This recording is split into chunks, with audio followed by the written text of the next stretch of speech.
자, 그럼 시작하도록 하겠습니다. 안녕하세요. 안녕하세요. 네, 전국에 계신 수험생 여러분, 그리고 여전히 난군불락TV 시청하는 우리 수험생 여러분 다 안녕하시는지 모르겠어요. 지난주 토요일날 우리 시험이 있었죠? 국가직 9급. 제가 말씀을 드렸는데 되게 주변인들이 되게 재밌어 했어요.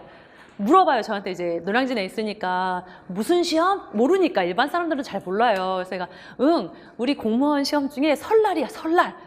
모든 학생들이 봐. 대부분의 학생들이 본다고 보면 돼. 그래서 되게 큰 시험이 있었는데 시험 보고 나서 이제 100점 만점, 국어 100점 만점 맞았다고 여러 명 학생들이 벌써 카페에도 2명이 올라왔고 여러 명 학생들이 되게 기쁜 소식을 보내줬어요. 100점 만점이었다. 아주 잘했다.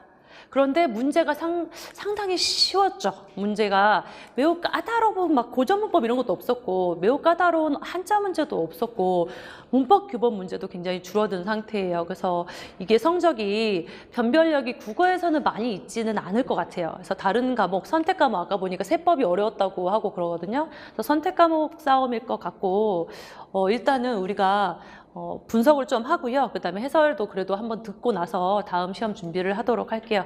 그리고 일단 우리 수업 듣는 학생들 100점 만점 맞고 물론 90점 이상 맞으면 다 축하드리지만 100점 맞은 학생들도 매우 축하드리고 너무 고맙고 성적 잘 받아와서 너무 고맙고 그 다음에 이제 말씀 아까 드렸지만 서울시 3월 서울시 시험에서도 합격점을 받아가지고 면접 거의 여부에 불문하고 합격 가능성이 상당히 높은 학생들이 있어서 와서 또 자랑을 해줘서 매우 고맙게 생각합니다.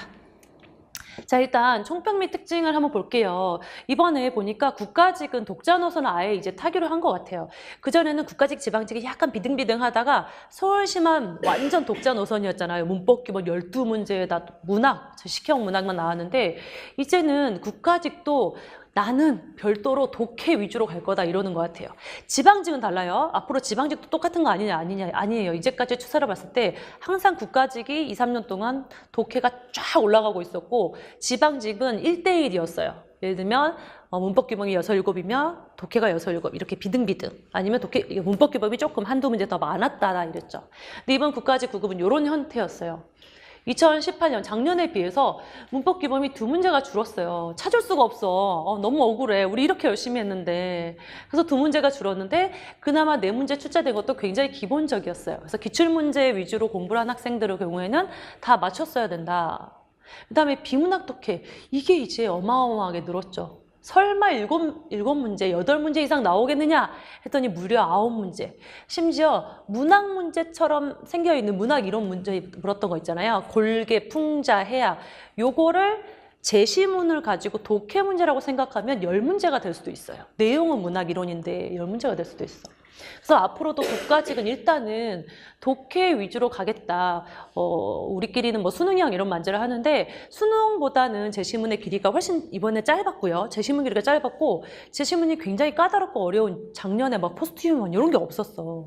그리고 선지도 생각보다 쉽게 짧게 단답 형식으로 쉽게 구별이 됐기 때문에 크게 까다롭지는 않았어요. 다만 숫자가 늘었죠. 9문제에다가 문학도 한 문제 늘어가지고 총 15개의 제시문 박스가 있었다라는 거죠. 그래서 시간 배분에 조금 어려웠을 것 같다. 시간 배분이.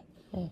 그 다음에 어휘 한자. 걱정했는데 딸랑 하나 나왔어요. 한자성어. 그것도 한자성어 4개 중에 완전 기출 한자성어 2개인가 3개가 그대로 나와가지고 이것도 쉬웠어.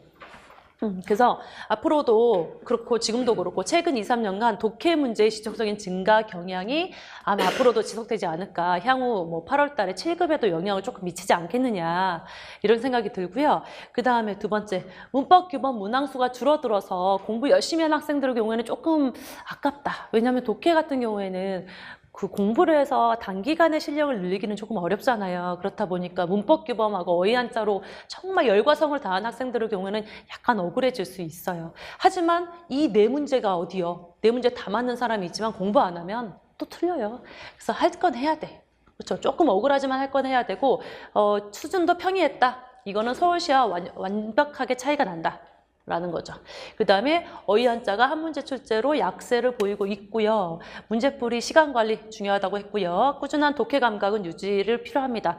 앞으로도 국가직 7급이든 물론 지방직, 서울시도 마찬가지이지만 서울시는 아무래도 문법 기본에 조금 출시하셔야 되겠고 지방직하고 7급, 국가직, 지방직 7급 준비하는 학생들은 독해를 하루에 2~3문제씩은 꾸준히 풀으세요. 그냥 어휘 한자 암기하듯이 하루에 2~3문제 꾸준히 풀어야 될 것 같아요.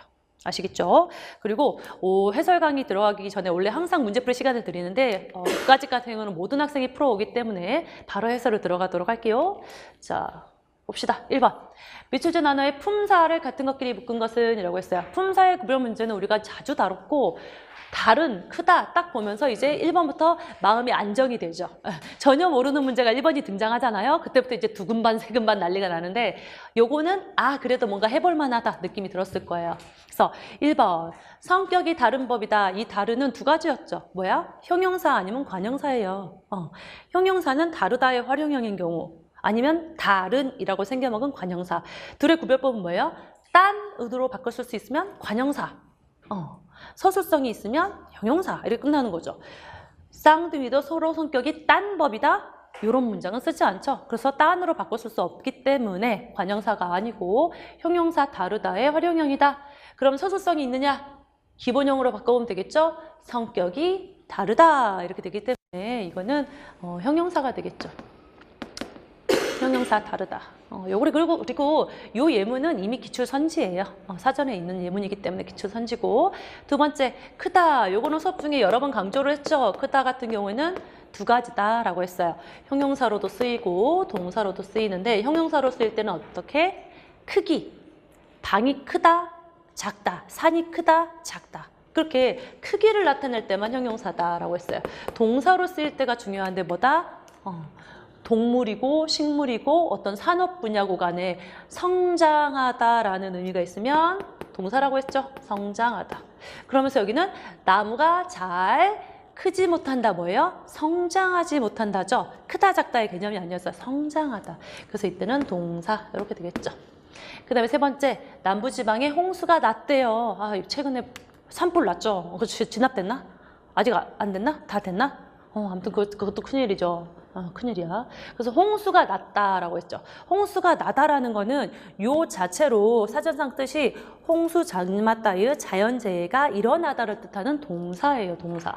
만약에 이게 헷갈렸다. 그럼 우리가 동사 형용사 구별법 뭐예요? 는다, 니은다. 결합해보면 되겠죠. 종결음이 는다, 니은다.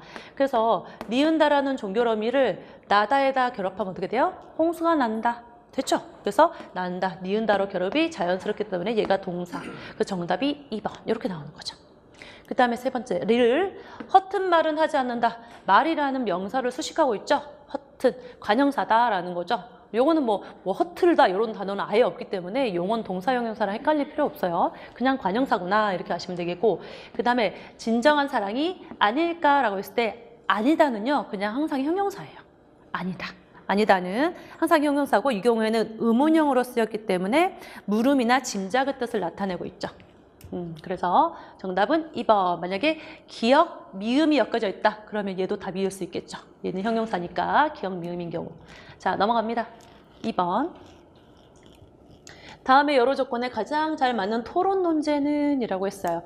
요거 항상 이 경우에는 토론 논제라고 묻고 있지만 우리 항상 그 조건에 맞는 글쓰기라 그래갖고 작년에도 나왔었어요. 예를 들면 뭐 긍정의 효과를 비유적인 표현에 비유하고 뭐 도덕적인 홍보를 해라.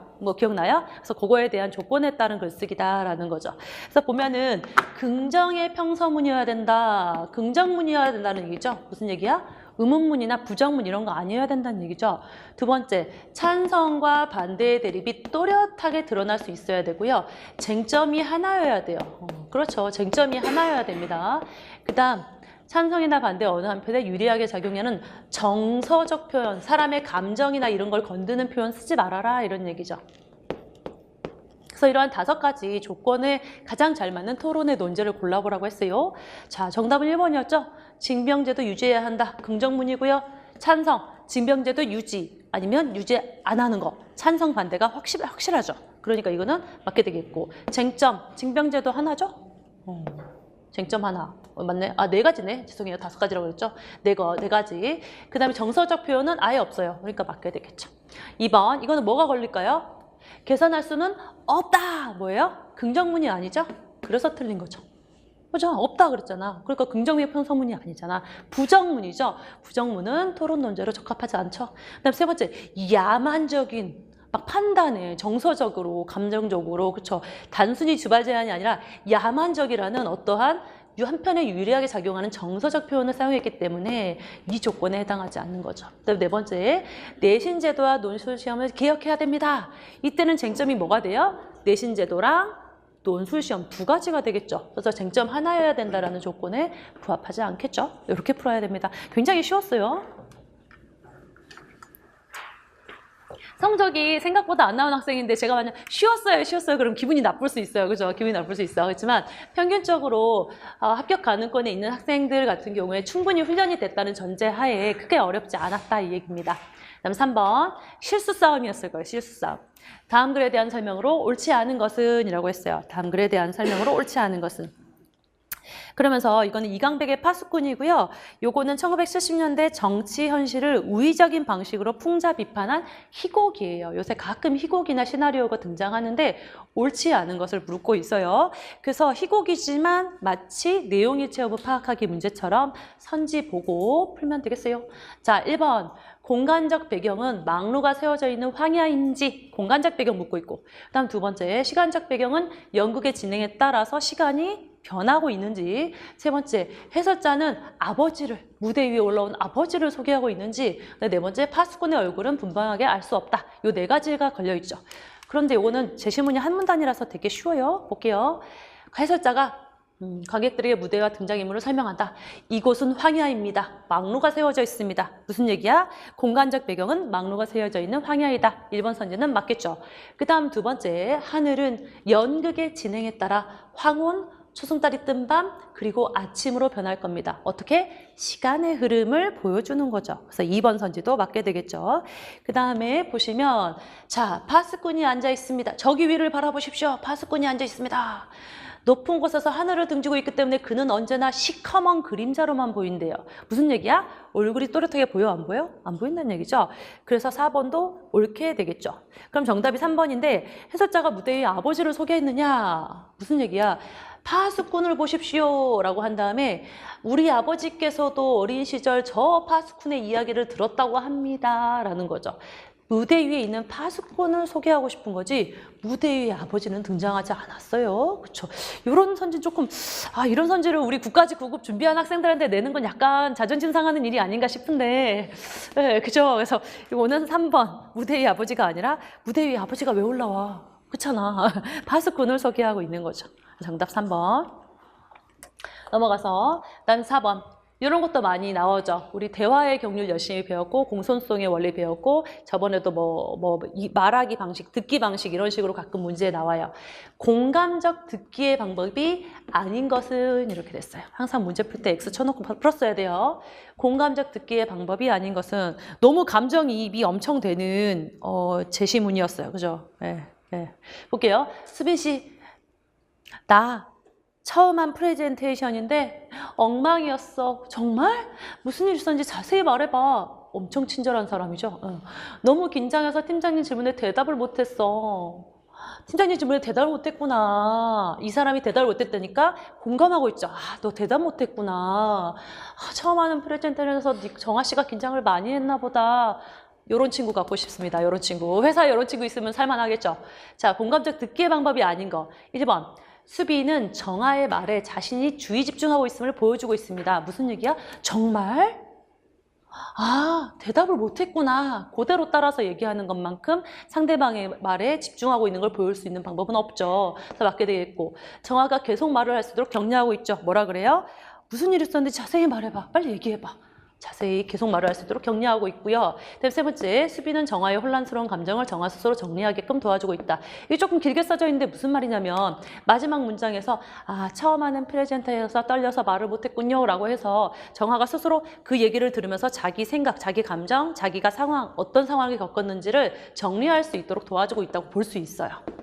그런데 4번, 수비는 정하와 말을 자신의 처지로 바꿔 의미를 재구성하고 있다. 자신의 처지로 바꿔서 의미를 재구성한 부분은 찾을 수 없어요. 만약에 이런 게 되려면 아 그래 맞아 나 같아도 나도 처음 프레젠테이션 하면은 너처럼 정하 씨처럼 떨릴 것 같아요. 뭐 이런 식으로 나와야지 자신의 처지로 재구성하는 거겠죠. 그런 얘기는 없기 때문에 정답 4번 이렇게 돼요.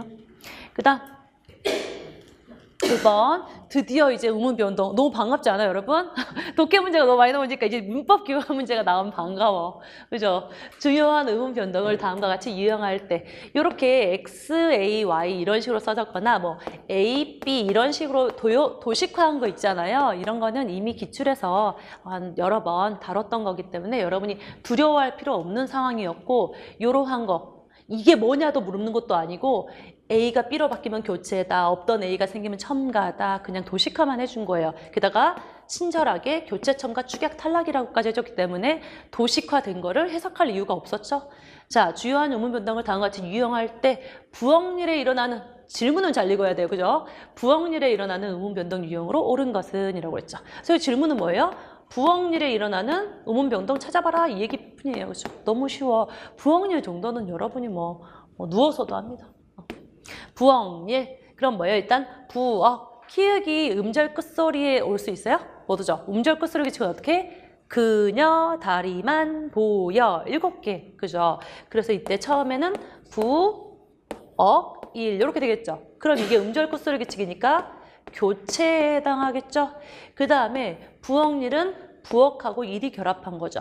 그러면 합성어 그럼 합성어나 파생어에서 앞말의 받침 뒷말이 이야 요요요로 시작하면 뭐가 첨가돼요? 니은이 첨가되죠. 그쵸? 니은이 첨가. 그래서 부억, 일이 되겠죠.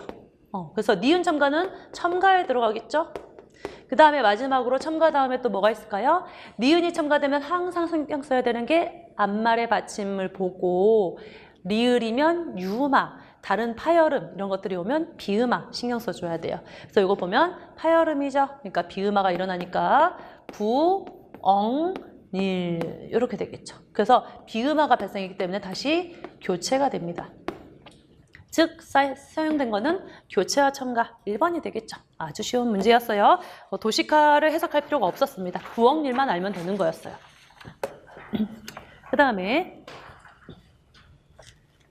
6번 토론자들의 말하기 방식에 대한 설명으로 적절한 것은 이런 문제도 되게 좋아했고 최근에도 나왔었죠. 사회자 홍교수 뭐 이러면서 나왔었어요.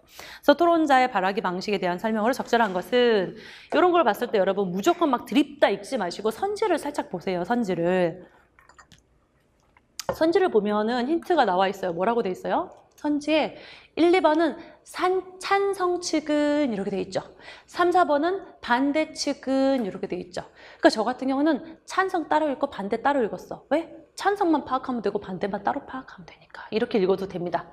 그래서 무조건 드립다 보지 마시고 선지를 보면서 대충 어떻게 읽어야 되는지 약간 힌트를 얻으세요. 자, 봅니다. 찬성 측이 한 건 뭐야? 친숙한 상황을 빗댔대. 찬성 측이 했던 게 무슨 짓이냐? 친숙한 상황을 빗댔는지. 두 번째는 자신의 경험 제시했는지. 이런 얘기죠. 찬성 측. 그럼 3, 4번 반대 측은 뭐예요? 첫 번째가 윤리적 방법으로 해결책을 제시한다라는 거죠. 윤리 관련해서 해결책을 제시하고 있구나. 이게 3번 선지고요. 4번은 의문을 제기하면서 주장을 가고 있어요. 논제에 의문을 제기하고 있죠. 주장을 가고 있는 자. 이렇게 됐죠. 그러면 찬성 따로 반대 따로 한번 봐볼까요? 만약에 사회자, 그래 뭐 얘기하는지는 알아야 되니까 사회자 한번 보면은 학교폭력 문제가 나날이 심각해지고 있습니다. 그렇죠. 오늘은 학교폭력을 방관한 학생에게도 책임을 물어야 한다.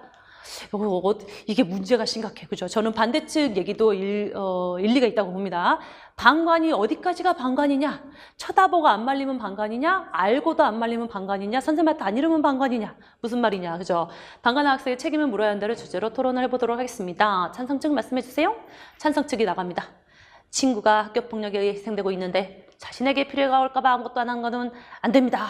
뭐 이런 얘기 하고 있어요. 그 다음에 두 번째 찬성 측 또 어디 있어요? 마지막 부분에 있나? 여기 있죠. 불의를 방관한 행위에 대해 사회가 책임을 묻지 않는다면 사람들은 아무런 죄책감 없이 불의를 모른 채 할 것입니다. 결국 이는 사회 전체의 건전성을 떨어뜨립니다. 이런 얘기하고 있죠. 되게 뭐라고 하면 이론적인 얘기만 하고 있다고 볼 수 있죠. 찬성 측은 딱 2번 나와요. 첫 번째, 두 번째, 마지막. 그런데 친숙한 상황 나왔어요? 안 나왔죠. 자신의 경험 제시했어요? 안 나왔죠. 그럼 1, 2번 선지는 일단 지우고 시작을 해야 된다는 얘기죠. 그 다음 반대측을 봅니다. 반대측 뭐라고 되어 있느냐. 반대측은 특정 학생에게 폭력을 직접 행사해서 피해준 사실이 명백할 때만 책임을 물을 수 있을 거예요. 개입과 방관은 개인의 자율적 문제지 외부에서 규제할 성질의 문제가 아닌 것처럼 보입니다. 라고 하고 반대측에서 또 뭔 얘기예요? 과연 누구까지를 학교폭력의 방관자라고 규정지을 수 있을까요? 라고 하면서 의문을 제시하고 있습니다. 그 다음 집에 가는 길에 우연히 폭력을 목격했을 경우 아니면 소면을 접했을 경우 등 방관자라고 규정하기 애매한 경우가 많습니다. 그래서 방관자의 범위부터 규정하기가 불명확하다고 볼 수 있습니다. 이러고 있죠.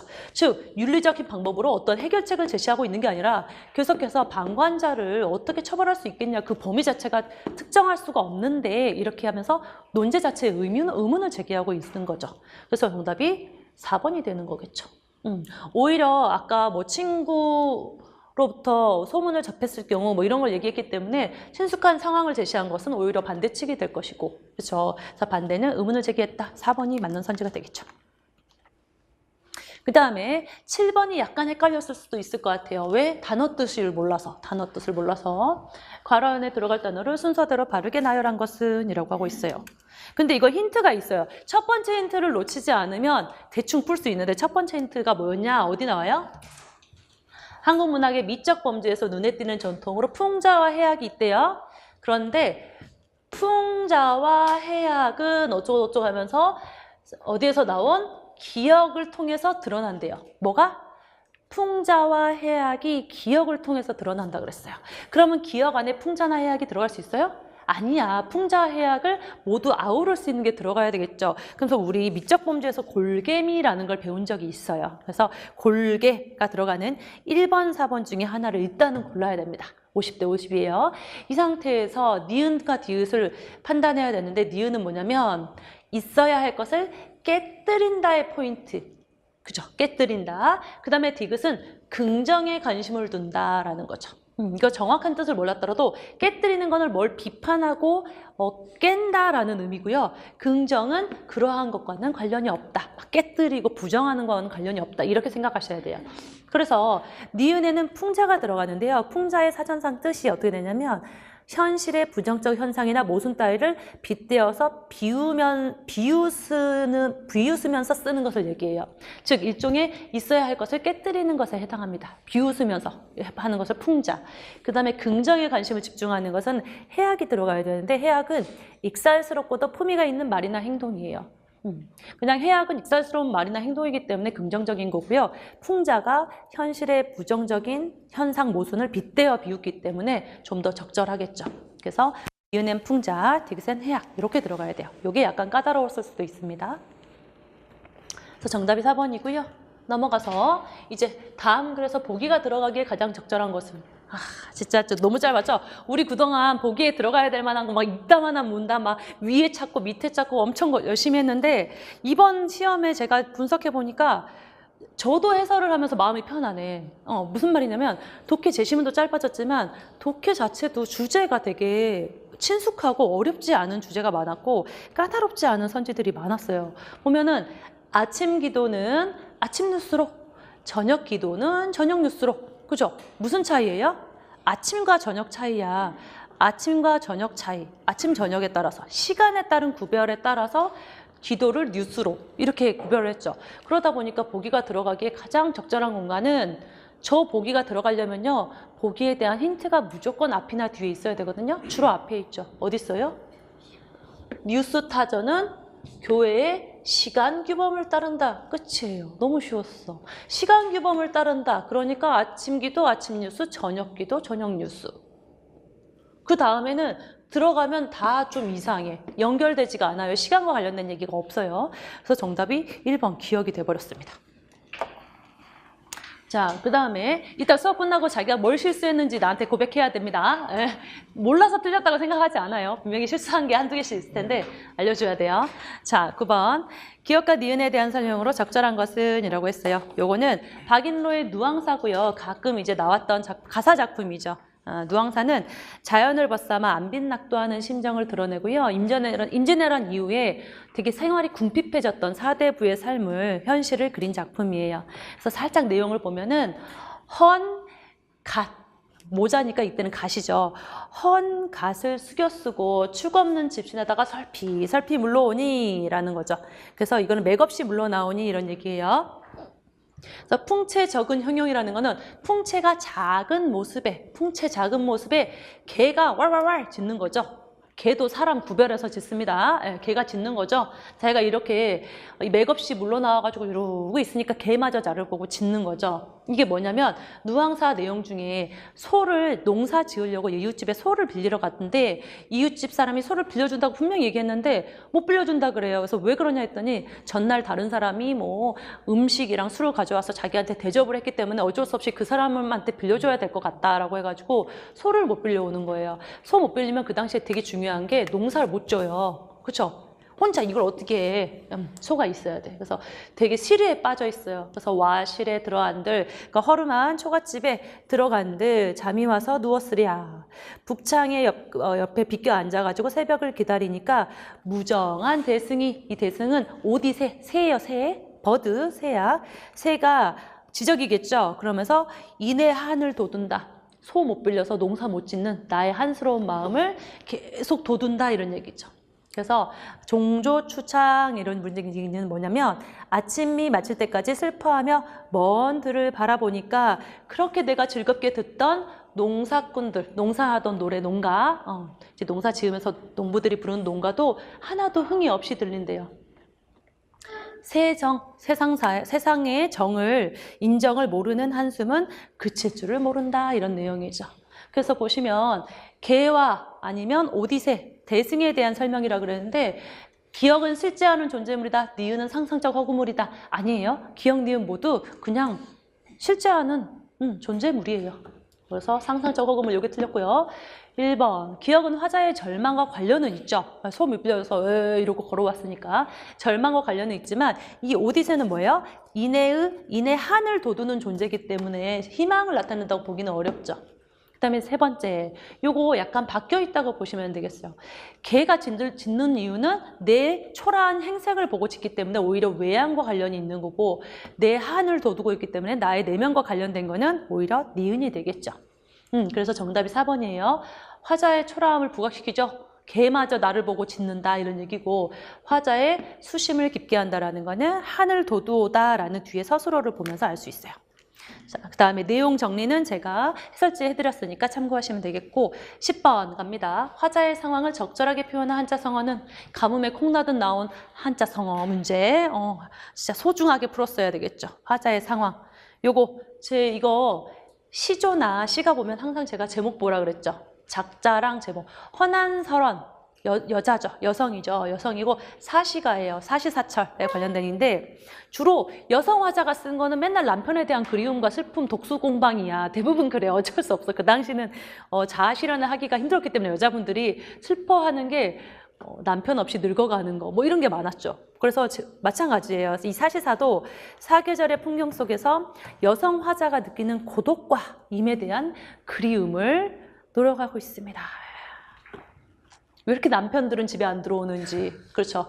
그래서 쭉 보면은 화자의 상황이 앞에보다는 뒤에 나와 있어요. 뒤에 뭐예요? 시름겨운이는 외로운 밤에 잠 못 이룬다. 외로운 밤에 잠 못 이루고 있어요. 사랑하는 이미 안 왔어. 새벽에 일어나니 비단수건에 눈물이 흥건하대요. 이거랑 관련된 한자성어를 보여주면 뭐냐면 정답이 2번이죠. 전전불매 이래가지고 저거랑 똑같은 한자성어 뭐예요? 우리 맨날 봤던 거? 전전반측 똑같은 뜻이에요. 전전반측 똑같은 뜻.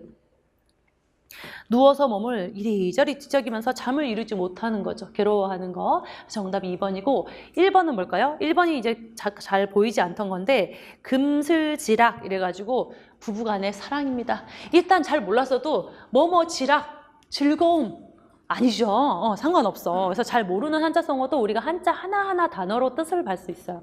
어떠한 즐거움은 아닌 것 같아. 이렇게 보셔야 되겠죠.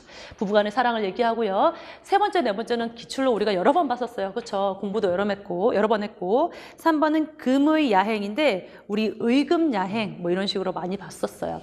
비단 옷을 입고 밤에 돌아다녀도 아무도 알아주지 않죠. 그래서 자기가 표현하지 않으면 생색나지 않음을 이르는 말입니다. 그 다음에 네 번째, 지겹다. 너무 많이 나왔다. 뭐죠? 맥수지탕. 맨날 우리 고려 멸망에 대한 한탄하는 시조들의 핵심적인 주제어였죠. 맥수지탄, 고국의 멸망을 한탄함 전혀 상관없습니다. 그 다음 11번. 다음 글에 가로 안에 들어갈 문장으로 적절한 것은 이라고 했어요. 요거는 괜찮아. 그쵸? 대화의 상대, 서술어의 주체, 서술어의 객체를 모두 높였다라고 나오죠. 지난번 서울시랑 다르게 정확하게 얘기했죠. 뭐라고? 상대를 높여야 돼. 즉 상대 높임법이 쓰인 예가 아니라 상대를 높였냐 낮췄냐를 묻고 있죠. 그래서 여기서 볼 때는 주체도 높이고 그 다음에 객체도 높이고 대화의 상대도 높임인 거. 이거 골라라는 얘기죠. 자, 그러면 우리 간만에 공부를 또 해봐야겠죠. 1번. 주체 높임은 뭐뭐 쓰였어요? 주어는 아버지. 아버지께서 쓰였죠. 그 다음에 할머니를 댁에 모시고 댁에 들어갔죠. 이건 아버지 집이겠죠. 문맥상. 집을 댁이라고 썼기 때문에 높임 표현이 되겠고 들어갔다, 들어가시다. 그렇죠. 요 세 가지가 주체 높임의 사령이 되겠고 객체는 누구예요? 목적어나 부사, 할머니겠죠. 할머니를 모시다라고 해가지고 객체 높임의 특수어이 데리고 가다가 아니었죠. 쓰였어요. 그러면 상대를 높였느냐라고 봐야 돼요. 높임 표현은 뭐냐? 들어가셨다. 요건 뭐였어요? 제가 여러 번 강조드렸죠. 시험 전에 파이널 라이브 특강에서도 말씀드렸어요. 뭐라 그랬어요? 헤라체라 그랬어요. 헤라체. 헤라체는 낮춤 표현이에요. 그래서 일단은 높이지 않았어. 헤라체인지를 몰라도 딱 봐도 낮춤 표현이야. 헤라체는 어떻게 온다? 뭐뭐라로 끝난다 그래서 철수야 자라 내일 일찍 일어나야 한 다다다다다 했죠. 그 다음에 그래 자자 잘 잤구나 이렇게 해가지고 헤라체 낮춤이에요. 그다음에 두 번째 주어는 저예요. 저. 그래서 주어 저를 높이는 표현은 있을 리도 없고 없었다. 객체는 누구예요? 어머니죠. 그럼 어머니를 뭘로 높였어요? 깨. 그리고 또 뭐? 말씀을 했어 드렸어? 드렸죠. 그래서 객체 높임은 쓰였다. 상대 높임은 쓰였어요? 안 쓰였어요? 쓰였어요. 될까요? 요로 끝나면 뭐라고? 해요체. 해요체. 요는 해요체, 해체 중에 해요체는 두루 높임이죠. 해체는 두루 낮춤이기 때문에 높임 표현 해당합니다. 그 다음에 어머니 주어를 높이는 건 뭐예요? 깨서랑 그 다음에 했어, 하셨어? 하셨어. 시를 썼죠. 높임의 시를 썼기 때문에 주체 높임 맞게 되어 있고 객체 누구? 아주머니 깨를 썼고요. 조 드려요? 드려요. 그래서 특수어 있었죠. 그래서 객체 높임 맞고요. 씁니다는 합쇼체. 높임 표현 맞게 되겠죠. 정답 3번이고 4번은 주민 여러분이 주어니까 깨서로 높이기도 했고 그 다음에 뭐예요? 기울여 주세요. 주라가 아니라 주시기 바랍니다. 기울여 주기 바랍니다가 아니라 주시기 바랍니다. 하기 때문에 시로서 주체를 높였죠. 그 다음에 객체 높여야 되는 목적어나 부사어 있어요? 없죠. 그렇기 때문에 객체 높임이 없겠고 주시기 바랍니다. 이것도 합쇼체 높임이 되겠죠. 그래서 정답이 3번 이렇게 됩니다. 요 정도는 자유자재로 풀 수 있어야 돼요. 그 다음 12번 다음 글의 특징으로 적절하지 않은 것은 이라고 하고 있습니다. 요거는 시고요. 적절하지 않은 것 하나씩 1번부터 보도록 할게요. 직설적인 어조로 메시지를 전달했는지 아까도 우리 아침 특강 때 직설적인 어조란 말이 나오는데 직설적인 어조, 단정적인 어조는 뭐뭐 해라, 뭐뭐 한다, 뭐뭐 합시다 뭐 이러면서 딱딱딱 끊어지는 어조를 얘기해요. 여기서도 뭐라 너라 침식한다 이렇게 딱딱 끊어지는 직설적인 어조로 사용했죠. 그래서 자기가 어떤 기존의 체제를 거부하는 메시지를 전달하고 있습니다. 두 번째, 고전적인 질서를 통해서 새로운 희망을 주고 있다. 시문제가 이런 게 조금 까다로운데 고전적인 질서를 통해 새로운 희망? 무슨 말이지? 라고 했을 때 여기를 보시면 돼요. 전통은 궁궐안에 상전이 된대. 일단 여기서 약간 부정적인 느낌을 받으셨어야 되고 조작된 권위는 주위를 침식하고 있어요. 그래서 국경이 마탑이며 1만 년 된 울타리며 무슨 얘기예요? 이게 바로 어떤 고전적인 질서들을 얘기하고 있는 거죠. 거죠. 일만전된 그러한 울타리며 싹 주가래로 밀어서 그냥 바다로 집어넣어 버려라 이렇게 얘기하고 있어요. 무슨 얘기야? 고전적인 질서를 거부하고 있어요. 거부하고 있어요. 기존의 일만전된 울타리 거부하고 있어요. 그리고 새로운 희망 추구 그걸로 하고 있지 않아요. 그래서 정답 틀린 거는 2번이 되겠고요. 3번 요거 찾으셔야 되겠죠. 인위적인 것과 자연적인 것을 대조적으로 제시한다. 첫 부분에 있습니다. 어디 있냐면 PPT가 반항합니다. 자, 볼게요. 국경이며 탑이며 어용하게 울타리며 싹 다 주가래로 밀어갖고 바다로 쳐넣어버려라 라고 했어요. 인위적인 거에 대해서 부정적으로 받아들이고 있는데 그 다음에 뭐예요? 하늘을 흐르는 날새처럼 햇빛 속에서 한 가지로 얘네들은 흐르게 해라라는 거죠. 그래서 하늘을 흐르는 날새하고 국경이며 탑이며 이런 인위적인 것, 자연적인 것이 대조적으로 드러나 있습니다. 그래서 3번은 맞게 되겠고요. 4번. 이 주가래가 뭔지 모르면 약간 이제 헷갈리긴 하는데 여러분 이제 뭐 그 농기구 중에 가래도 있고 낫도 있고 여러 가지 있잖아요. 그래서 이 주가래가 뭐냐면 지금은 사전에 보면 주가래란 단어가 없고요. 넉가래로 되어 있거든요. 넉가래가 뭐냐면 곡식이나 눈 따위를 한 곳으로 밀어 모은 데 쓰는 기구로 넓적한 나무판에 긴 자루를 담았습니다. 아마 그 군대에서 쓰는 요렇게 생겨먹은 눈치올 때 쓰시는 여러분 요렇게 생긴 것 같아요. 넉가래. 그래서 이걸로 그냥 싹싹 쓸어다가 옛날 이런 권이나 체제 따위는 다 집어넣어 버려라 이런 얘기거든요. 그래서 농기구를 상징으로 해가지고 싹 다 가래를 이용해서 바다로 몰아넣게 되기 때문에 체제개혁을 역설하고 있다. 맞게 되겠죠. 그래서 정답은 2번이 됩니다. 자, 그 다음 13번. 기역, 리을 중 서술자가 개입되어 있지 않은 것은 요거 잘 풀었으면 좋겠는데 요거 고전 산문이 자주 나오죠. 춘향전이고 나머지는 다 서술자의 개입이 있고요. 서술자의 개입이 있고 디귿 요것만 서술자의 개입이 없거든요. 기역, 니은, 리을은 다 서술자가 개입되어 있습니다. 서술자의 개입이 뭐냐면 서술자가 직접 작품 속에서 사건이나 인물에 대해서 자기의 판단이나 주장, 느낌을 끼어들어서 말하는 것을 서술자의 개입이에요. 우리가 뭘 배웠냐면 편집자적 논평을 배웠어요. 똑같은 말이라고 보면 되겠죠. 보시면 봐봐요. 춘향이가 우는데 생각지 못할 우환을 당하려 하니 소리가 화평할 수 있겠는가? 서술자 생각이에요. 서술자 생각. 보고 듣는 사람의 심장이들 안이 상할 것인가 겁나 상하게 생겼다 이러면서 서술자의 생각이야. 리을도 이렇게 한참을 서럽게 울 때 사령들이 춘향의 슬픈 목소리를 들으니 목석이다도 어찌 감동을 받지 않겠는가 나라도 받겠네 이러고 있는 거죠. 서술자 개입하는 거죠. 그렇지만 디귿에서 뭐라 그래요?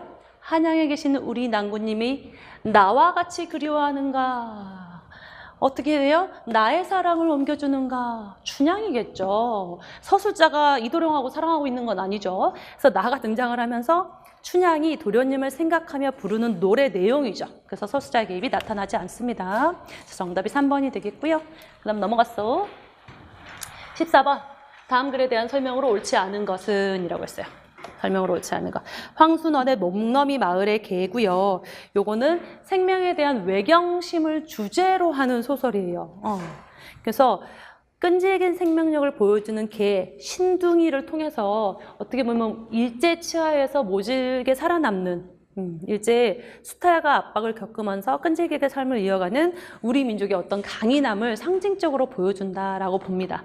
자, 그렇게 봐가지고 뭐 하고 있어요? 사람들이 몽둥이 들고 그냥 이 신둥이라는 개를 잡으려고 그냥 난리가 났죠.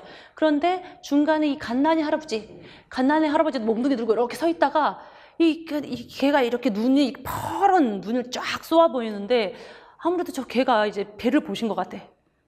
이게 홀몸이 아닌 거, 헛몸이 아닌 것 같다 이런 느낌인 거죠. 헛몸이 여러분, 헛몸, 애를 배제하는 몸은 헛몸이 아닌 것 같다는 생각이 들면서 우리도 그렇지만 같은 짐승도 뭐라고 해야 되나 뭘 먹어도 있죠, 여러분. 새끼를 뵌 걸 보면 기분이 좀 그렇잖아요. 살생을 하기도 그렇고 그런 감정을 느꼈죠. 그러니까 이 신둥이가 귀신같이 눈치챈 것 같아. 그래가지고 갓난이 할아버지 다리 사이로 그냥 쏜살같이 도망갑니다. 그러니까 이 사람들이 뭐야 누가 빈틈냈어 잡았어야지 때렸어야지 막 이러면서 이제 뭐라 그래요? 흥분에 차고 막 뭐라고 하면서 못마땅해 해요. 누가 한 거야 제대로 잡았어야지 라고 하면서 못마땅해 하는 목소리 속에서 갓난이 할아버지 턱 밑으로 갓난이 할아버지가 이러고 있으면 할아버지요? 할아버지가 그랬어? 이렇게 하고 있는 거죠. 아즈바니 왜 달해? 이렇게 하니까 동작 내 절가가 그렇게 얘기했다 이 얘기예요. 자, 보겠습니다. 1번. 토속적이면서 억센 삶의 현장을 그리고 있다. 약간 이게 구체적으로 등장한다고 보기는 어렵지만 동네 사람들이 몽둥이 다 들고 개 때려잡는 거는 도시에 있기는 좀 어렵죠. 그래서 토속적이면서 억센 삶의 현장 맞게 되겠고요. 두 번째, 새파란 불은 생의 욕구를 암시한다라고 했어요. 중간에 뭐가 나오냐면 새파란 불이란 신두이개 한 마리가 아니라 여럿의 몸에서 나오는 것이 분명하다. 막 이런 얘기가 나오죠. 그래서 어떤 생의 욕구를 암시한다고까지 볼 수 있습니다. 약간 먼 얘기긴 한데 그렇다고 볼 수 있어요. 그 다음에 갓난이 할아버지는 생명에 대한 외경, 어떠한 공경하면서도 두려움을 느끼고 있느냐. 어디서 나오냐? 여기서 나오죠. 합쳐져서 나오는 것일 것이다. 갓난이 할아버지 가슴속을 흘러 지나가는 것이 있었다. 아휴, 짐승이라도 어찌 내가 새끼 뵌 것을 차마 때려잡냐 이런 생각을 하는 거죠. 무슨 얘기예요? 새끼라는 것은 바로 생명을 의미하고요. 생명의 소중함, 생명을 공경하면서 두려워하는 마음을 느낀다. 그래서 3번은 맞게 되겠죠. 4번이 완전 틀려요. 1, 2, 3번 넘어가도 4번. 못마땅해 하면서 아즈바니가 그랬어! 이러고 있는데 어디를 봐서 할아버지 행동에 동조하고 있습니까? 알 수 없죠. 정답 아니죠. 4번은 아니라는 거죠. 그 다음에 15번. 가와나를 통해서 추정하기 어려운 내용은 이라고 했어요. 가와나 추정하기 어려운 내용은 그렇게 일단 밑에 보시면 선지가 상층 남성은 상중의 예법, 상중 예법 중요하게 생각했는지, 두 번째 혼자 소설을 읽을 때 소리를 냈는지, 세 번째 하층에서 소설을 창작했는지, 네 번째는 하층에서 소설을 즐겼는지 이렇게 네 가지 선지가 있죠. 이것도 너무 쉽게 딱딱딱 나와요. 찬성국 형제가 사항을 당했는데 부윤공의 부인 이씨가 언문솔수를 읽다가 그 소리가 밖으로 들렸다. 혼자서 소설을 소리내서 읽는다. 어떻게 이런 선지를 만들 수 있지? 그 다음에 그랬더니 찬성공이 기뻐하지 않으면서 뭐라 했던 거죠. 꾸짖었죠. 무슨 얘기야? 상중의 예법을 중요시 여겼다라는 걸 알 수 있겠죠.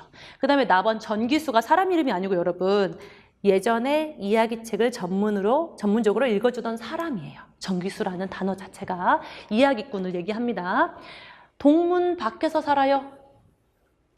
입으로 소설을 읽어줘요. 너무 잘 읽어서 옆에서 구경하는 사람들이 빙 둘러 있었대요. 동문 밖에 살아. 사대문도 아니야. 그 바깥에 동네에서 길거리 같은 데서 사는데 사람들이 삥 둘러서 그 사람이 얘기해 주는 거를 경청하고 있죠. 무슨 얘기야? 하층민들도 이러한 소설을 즐겼다는 걸 알 수 있어요. 하지만 이 하층에서 창작을 많이 했다라는 사실은 알 수가 없죠. 알 수 없어. 이 제시문상으로는 알 수 없기 때문에 정답은 3번 이렇게 됩니다. 됐죠? 다음 넘어가서 16번 쭉쭉쭉 갑니다. 다음 글에 글쓰기 전략으로 볼 수 없는 것은 이라고 했어요. 이것도 내용 자체는 막 고전파 음악 예술이라서 어려울 것 같은데 정답이 쉬웠어요. 정답이. 그죠? 1번 고전파 음악이 지닌 음악사적 의의를 밝히고 있는지, 음악사적 의의를 밝혔다. 두 번째, 음악가 예시 들었다. 그 다음에 고전파 음악의 특징이 형식과 내용을 분리한다. 네 번째, 질문을 통해 화제를 제시한다. 아까도 질문 얘기하더니 이번에도 질문을 통해 화제를 제시하고 있어요. 자, 보시면 고전파 음악은 어떤 음악인가? 딱 봐서 질문 통해 화제 제시. 그냥 맞게 되겠죠.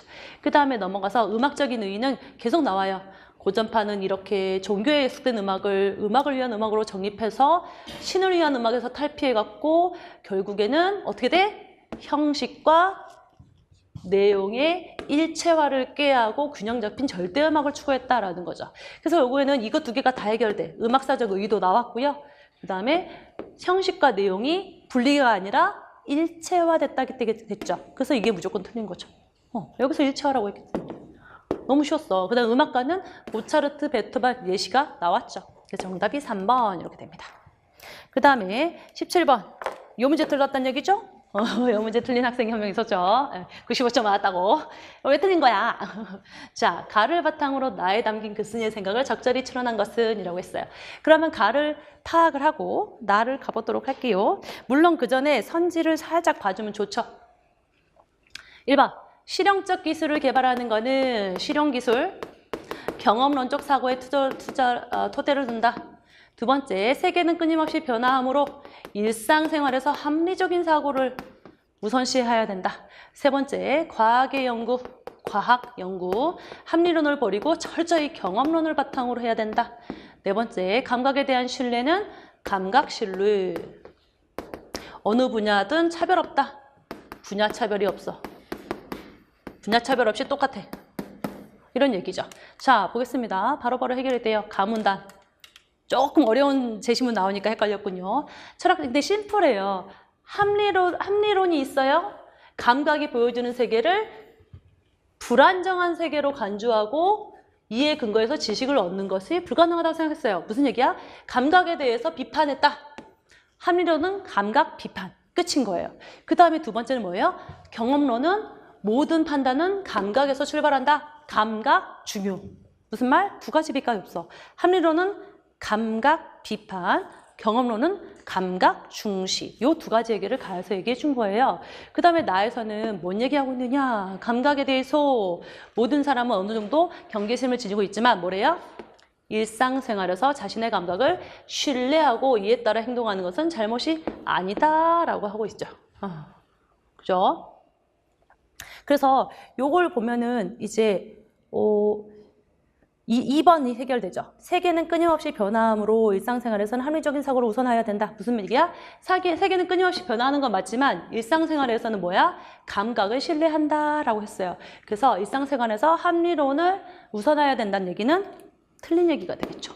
그래서 2번 틀렸어요. 그죠? 일상생활에서는 괜찮대. 감각적인 거 괜찮대. 그 다음 넘어가요. 모든 감각적 정보는 어쩌고저쩌고 하고 있어요. 마지막 줄에서 모든 게 해결됩니다. 반대로 여기서 나와요. 실용적 기술 개발이나 평범한 일상적 행동과는 달리 이게 되게 중요해. 실용적인 기술 개발과 일상생활과는 달리 얘랑 달라? 뭐가 달라? 과학적 연구는 정확성을 요구하니까 경험적 자료에 대해서는 경계심을 유지한대요. 즉, 과학적 연구는 경험론이 아니라 합리론을 바탕으로 해야 된다는 얘기죠. 최소 경험론은 아니란 얘기예요. 그렇다면 얘기는 무슨 얘기야? 실용기술은 과학적 연구랑 달라. 그렇기 때문에 과학적 연구가 합리라면 실용기술은 뭐? 경험론적 사고를 1차적인 토대로 한다는 거 받게 되겠어요. 여기서 해야 돼. 실용적 기술 개발은 과학적 연구랑 다른데 과학적 연구는 경험에 대해서 경계를 갖고 합리론적 사고로 가기 때문에 실용적 기술 개발이 오히려 합리론이 아니라 경험론에 바탕을 두고 있다라는 게 맞는 게 되겠죠. 세 번째, 과학 연구는 뭐예요? 경험론을 바탕으로 이루어져야 된다? 아니죠. 오히려 합리론을 바탕으로 이루어진다 했죠. 경험론에 대해서는 경계해야 된다라고 했어요.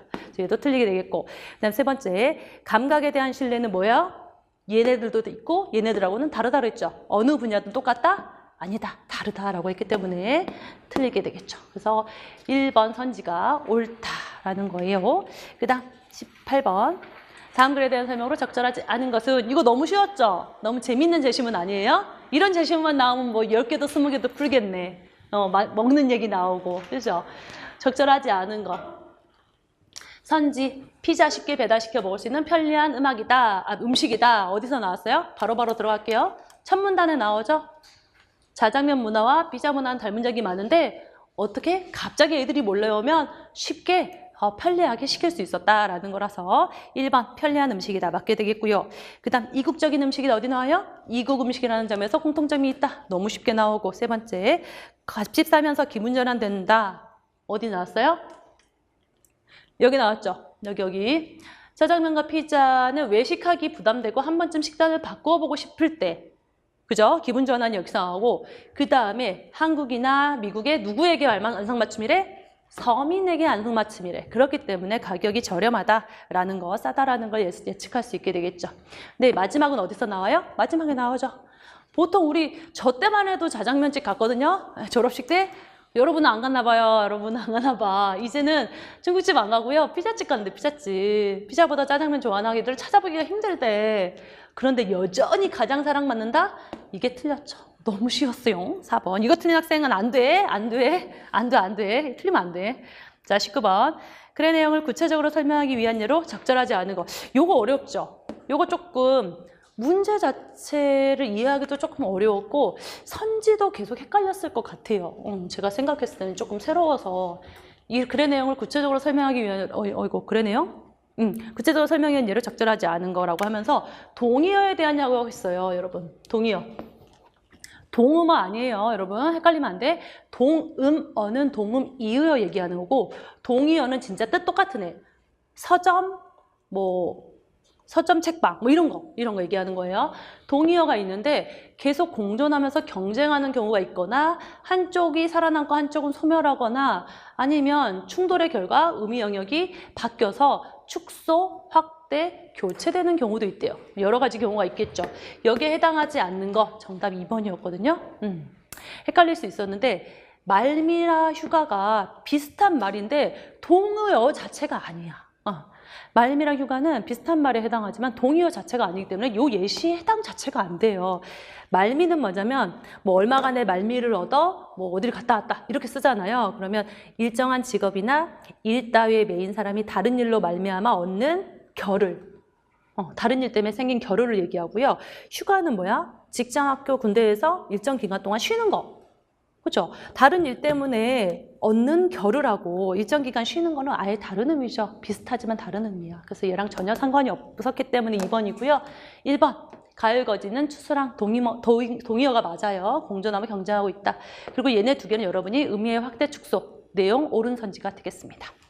자, 그 다음에 20번. 다음 글에 대한 설명으로 적절하지 않은 것은 이라고 했어요. 조금 까다로운 것 중에 하나인데 이것도 항상 우리가 얘기하는 일반적인 서술하고 주장은 다르다. 그죠? 만약에 어떤 사람이 지금 교통제도가 나쁘다, 뭐가 불편하다라고 서술을 하고 있다 하더라도 그 제시문에서 교통제도를 개선해야 한다고 주장하고 있다. 이렇게 도출해낼 수는 없어요. 무슨 말인지 알죠? 그냥 팩트를 제시하는 거하고 주장을 한다라고 할 수는 없거든요. 그래서 이거 보시면 가에 대한 거, 나에 대한 거 1, 2, 3, 4 나와 있으니까 한 번씩 보면은 가에서는 뭐래요? 중심 소재, 중심 화제 소개, 핵심어 제시, 전개 내용 암시 이렇게 돼 있죠.